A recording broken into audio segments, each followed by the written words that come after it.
Ay nako.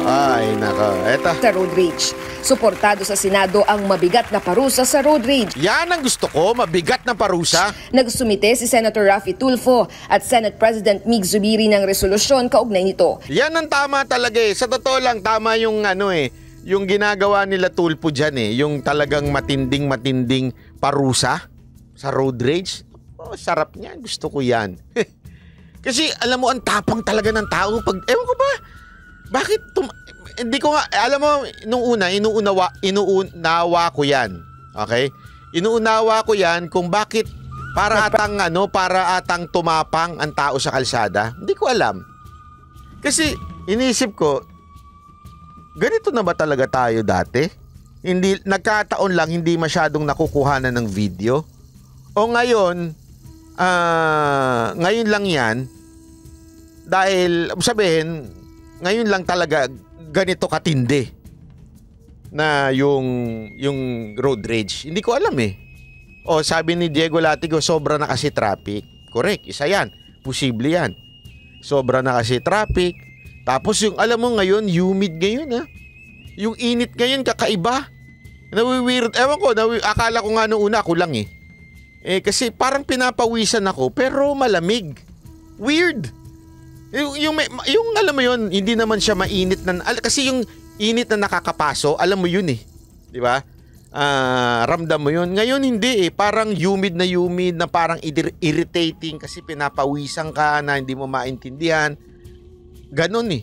Dahil kaya ganon. Kaya talagang mga tao irritable. Kasi may mga factors yan eh. Ang tao pagka irritable. O di kaya marami ng ubis sa Pilipinas. Maraming factor yan kasi pag ubis ka nga naman, high blood ka. Hindi, walang biro. Isa yan, maaari, walang pera. O kaya namang problema, stress sa trabaho, kulang sa pera. O, kulang ka na nga sa pera, kulang ka pa sa pag-ibig. Kasi ganun na ngayon eh. Walang iibig sa'yo pag wala kang pera ngayon. Oh, tingnan nyo ko. Walang naiibig sa akin.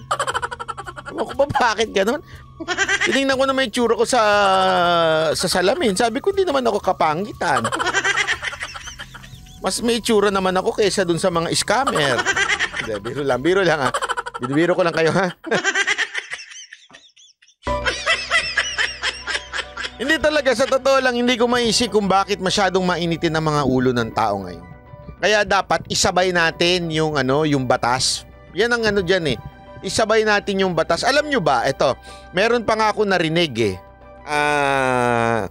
Yung mga penalties at saka yung batas natin, ginawa daw yan, kopong-kopong pa. Year kopong-kopong. Hindi, ibig sabihin nun, matagal ng panahon na binalangkas yung batas natin at yung penalty natin. Hindi nag-improve. Kasi remember, yung penalty mo, nakadepende yan sa pera. O, di ba? Ibig sabihin, kung yung 500 noon, mataas, yung 500 ngayon, pang merienda lang ng traffic enforcer yun. Magre-reklamo pa. Sir naman, paano kami magkakasya dito? 4 kami. 500 lang to. Magkano na ang McDonald's? 300 na aabutin. O Jollibee. Hindi totoo naman, di ba? O, ibig sabihin, lumang-luma na yung batas. Kaya kailangan na natin ng bagong batas. Na ano ho itong batas na ito? Na mas malalim at mas talaga masasabi nating matatakot, deterrent ika nga, matatakot ang mga tao. Ay sandali, mahal itong penalty ko dito, makukulong ako dito, o di kaya tanggal ang lisensya. Kaya nga di ko nga magets eh. Eto kayong mga kababayan kong nasa ibang bansa, alam nyo to ha? Nung nandito kayo sa Pilipinas, nagagawa nyo ang lahat ng bagay. Tama, mali? Di ba? Ang luwag-luwag. Pero nung pagpunta natin sa ibang bansa, grabe higpit. Nagtaka tayo. Ha? Bakit ganito kahigpit? Mag-TikTok na, makukulong na ako. Tama, mali? May mga bansang ganun ha. Yung action... As in nung nire-research ko nga, may mga bansang ganyan. Tapos nire-research ko kasi di ba, may drone ako nabili, sini-research ko. Sabi ko, pwede ko kayang gamitin to sa Japan, ganyan-ganyan. Tapos may nakita ako mga patakaran doon. Sabi doon, may sa YouTube, do not use your drone or if you don't want to be jailed in Japan. Sabi ko, pambihira, drone lang, mag-jail ako. Napapaganon ako eh. Sa Pilipinas, kahit saan mo daling yan. Oo, may batas sa Pilipinas pero wala sumusunod. Di ba? Wala nang papaalam. Yun ang totoo. Oh, pero pag tayo pumunta ng ibang bansa, sumusunod tayo. Di ba? Isipin nyo na mabuti yun, ha? Pag tayo nasa ibang bansa, hindi tayo nagre-reklamo, hindi tayo, basta sunod tayo. Nakakasunod naman tayo. Ang babait natin mga Pilipino sa ibang bansa, eh. Ay, tignan, tanungin yung mga Pilipino sa Japan. Ang babait. Pero pagdating dito, walang yan na naman. De, biro lang mga kababayan ko sa Japan. Hello! Arigato gozaimasu! Di ba? Ang babait ng mga Pilipino sa Japan. Ang akala mo talaga masunurin sa kalsada, hindi tumatawid kung saan-saan. Huwag ka tatawid dyan. Kita mo, stop po. Kita mo ba? O mga pagpunta mo doon eh, wawarningan ka agad ng, ba't mo tinatapon yan? Huy, huwag mo itapon yan dyan, nakakaya ka, ano ba? Pero sa Pilipinas, kahit sa mo itapon, nice! Wala, okay lang yan. Bakit, Kanyo? Kasi nga, sa atin, wala eh. Yung batas sa atin, parang suggestion lang. Pwede mo nga pakiusapan eh. Di ba? Sa trapiko na nga lang eh, share. Alam niyo yung DG? Alam niyo yung DG, DAG gang? Oh. Ay, hindi, DA gang. Hindi, sorry, mali. DLA gang. Alam niyo yung DLA gang? Ha? Diyan lang ako gang. Sa Pilipinas, uso yan eh. Yung diyan lang ako gang. Bakit? Nahuli ka, walang helmet. Tapos sabihin mo sa traffic enforcer, taga dito naman ako. Diyan lang ako eh. Diyan lang ako. Diyan lang ako. Diyan ka ba? Yung kay Kapitan. Ikaw ba yung kamag-anak ni Kapitan? Okay na yun.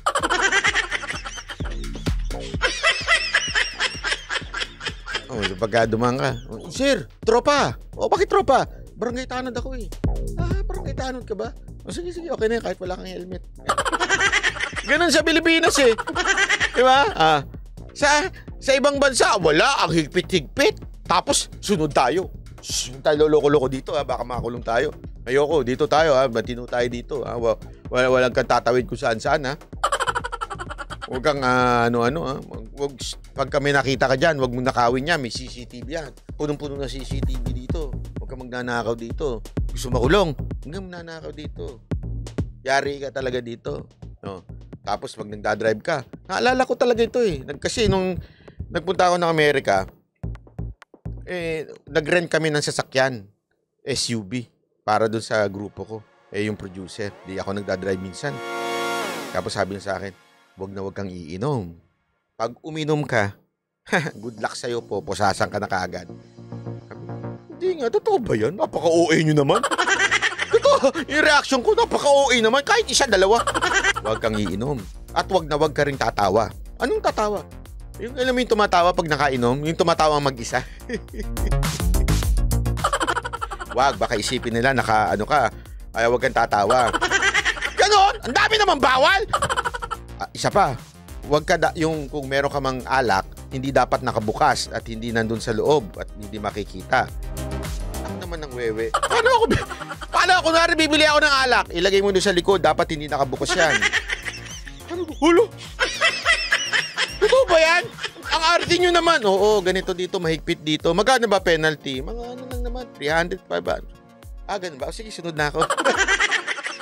Diba? Biglang napasunod eh. Biglang tumitigil ka na ng ayos. Hindi ka na nag-overspeeding. Biglang tumino. Dito. Diba? Seatbelt, isa pa yan. Seatbelt at saka cellphone. Yan ang lagi nyo sinasabi. Di ba, kawari mga Amerikano, mga nasa Amerika dito, pag meron kayong kamag-anak na punta sa Amerika, tapos magdadrive, sasabihin nyo, huwag ka nagse-cellphone, ha? Pag nakita ka dyan, nagse-cellphone. Sa atin, hindi lang nagse-cellphone, nagne-Netflix pa habang nagmamaneho. matindi ha. Ito matindi. Oh, yung babysit. Yung tama kayo eh. Pag wala ka nung yung parang baby, yari ka sa di ba? Sa Amerika. Sa atin, sinubukang gawin yan. Ano sabi? Anti-poor kayo? Anti-poor kayo eh. Paano kami mahihirap? Hindi kami makabili ng ng babysit eh. Anti-poor kayo. Anti-poor. Tapos yan, wala na. Hindi ba? Reklamador natin mga Pilipino, mga ganyan-ganyan.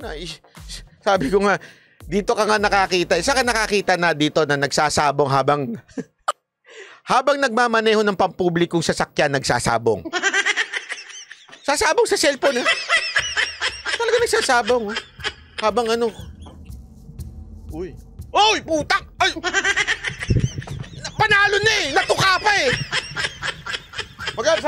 Santo. Saan nakakita ng ganun? Diba? Ang lupit. Saka, sobra yun ha. Meron, ito ba? Dito ka magtataka talaga. Mga Grab. Ano Grab? Ganun pala, Grab. Mga Grab. Nagwe-waste. Habang nagmumotor, nagsisearch kung saan siya pupunta. Binubusina na siya sa likod. Siya pa magagalit.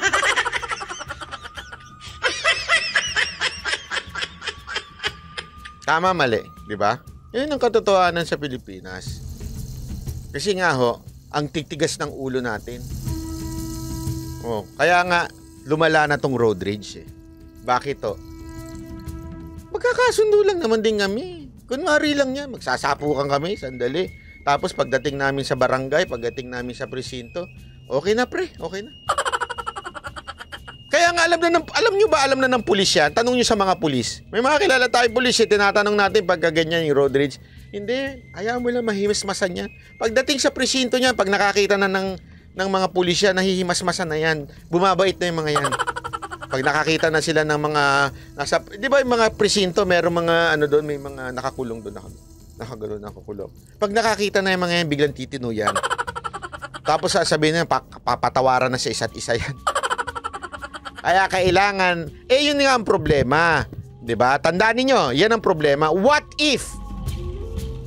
if lang, dahil sa tindi ng road rage nagpatayan, hindi na iwasan. Kaya nga, maganda, may deterrent na kagad. Na na kagad natin na, sandali, wag iinit ang ulo ko. Bakit? Pag ginawa ko to, kulong ako. Pag ginawa ko to, shoot ako sa banga. Talagang matatanggalan ako ng lisensya. Diba? Di ang ganda sana. Kaya lang, kinokontra ng mga kabobo. Kaya sa totoo lang, yung mga kabobo na yan ang salot sa lipunan. Kaya pagka dumami ang road rage at kinokontra nito mga kabobo, alam nyo na. Ang wish ko lang talaga, ito lang ang wish ko. Ang wish ko lang ay sana po, ito lang. Sana po ay sana lang ay hindi humadamay itong mga pamilya at mga mahal sa buhay ng mga kabobo nating kababayan.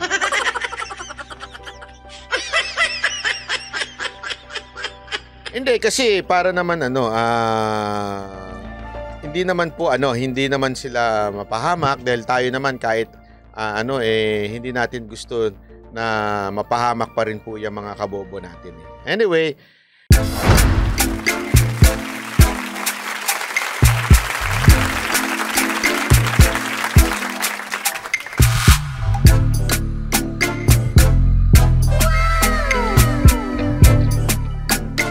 the next performance will start momentarily.